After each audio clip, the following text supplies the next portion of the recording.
नमस्कार बंधुरा आज आमी आपनादेर हाঁসের ডিমের पातुরি करे देखाबो। এটা কিন্তু আমি কড়াইতেই করব, কলার পাতায় করব না। তার জন্য আমি এখানে কয়েকটা হাঁসের ডিমকে ভালো করে সিদ্ধ করে খোসা ছাড়িয়ে নিয়েছি আর এই ডিমের গাগুলোকে ছুরি দিয়ে দিয়ে একটু একটু চিড়ে দিয়েছি, কারণ আমি আস্ত ডিমগুলোই করব। তার জন্য মশলাটা ভালো ঢুকবে। আসুন দেখতে থাকুন আমি কেমন করে রান্নাটা করছি। প্রথমে এই ডিমের ভিতরে দিয়ে দেব একদম কুচি করে কেটে রেখেছি দুটো আলু, সেই আলুগুলোকে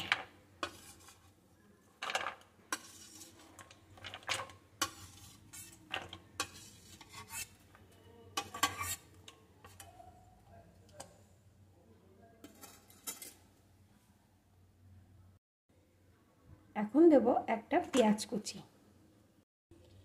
দিয়ে দেব এক টুকরো আদা আর 4-5 কোয়া রসুন এখানে থেতো করে নিয়েছি সেটা, 4টে কুচি করা কাঁচা লঙ্কা,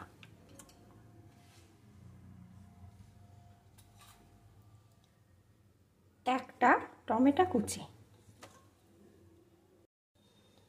পরিমাণ মতো লবণ,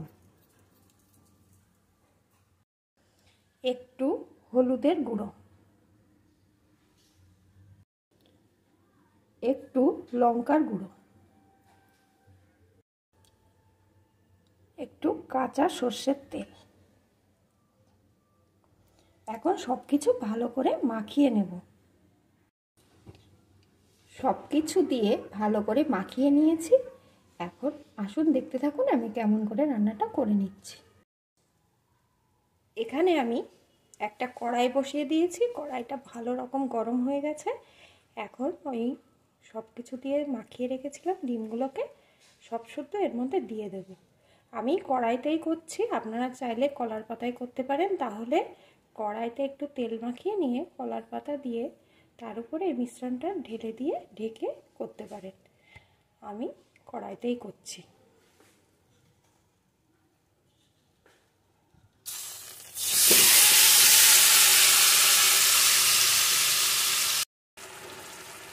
কড়াইতে বসিয়ে দিয়েছি, এখন আঁচটা মিডিয়ামে রাখবো আর যে পাত্রে ডিমটা মাখিয়ে নিয়েছিলাম ওই পাত্রটা দিয়ে এটা ঢেকে দেব।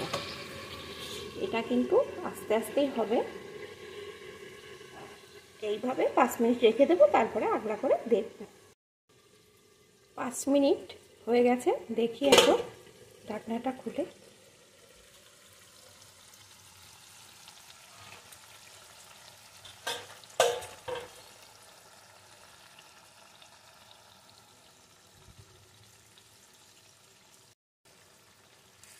দেখুন বন্ধুরা কতটা সুন্দর হয়েছে। এখন একটু একটু করে এইভাবে নেড়ে নেব।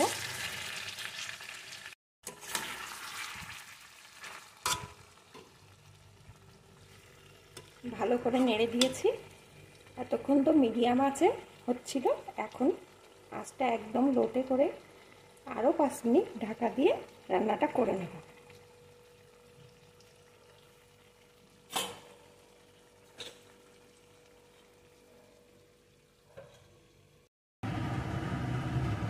অল্প আছে আরও 5 মিনিট ঢাকনা দিয়ে রান্না করার পর আমি ঢাকাটা খুলে দিয়েছি। দেখুন বন্ধুরা কত সুন্দর হয়েছে, সব কিছু কিন্তু ভালো রকম সিদ্ধ হয়ে গেছে আর এ দিয়ে তেল বেরিয়ে এসছে। আর দেখুন কড়াইয়ের নিচে একটু লেগে গেছে, তার মানে রান্নাটা কিন্তু আমার পুরোপুরি হয়ে গেছে। এটা যেমন দেখতেও সুন্দর হয়েছে, খেতেও কিন্তু বন্ধুরা দারুণ হয়। আপনারা একবার এইভাবে রান্না করে দেখবেন। গরম ভাতে এরকম রান্না হলে আর কিছুই লাগবে না। এখন আমার রান্নাটা রেডি হয়ে গেছে, এখন আমি একটি পাত্রে নামিয়ে নেব।